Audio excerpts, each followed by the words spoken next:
ஆச்சி பாதாம் ட்ரிங்க். ஆச்சி பாதாம் ட்ரிங்க் ஒன்னு வாங்கினா ஒன்னு ஃப்ரீ. கிருஷ்ணகிரி மாவட்டம் தேன்கனிக்கோட்டையில் சாலையோர பழக்கடைகளை ஆய்வு செய்த உணவு பாதுகாப்புத்துறை அதிகாரிகள் மெழுகு பூசப்பட்டு விற்பனை செய்யப்பட்ட ஆப்பிள்களை பறிமுதல் செய்தனர்.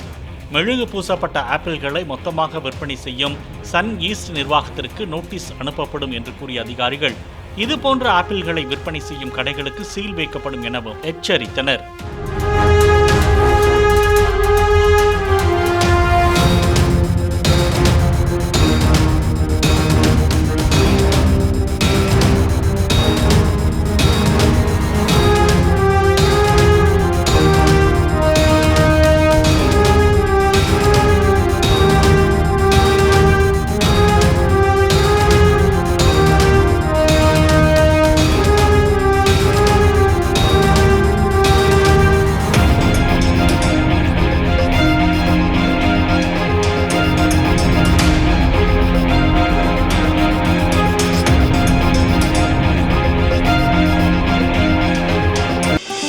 ஆச்சி பாதாம் ட்ரிங்க். ஆச்சி பாதாம் ட்ரிங்க் ஒன்னு வாங்கினா ஒன்னு ஃப்ரீ.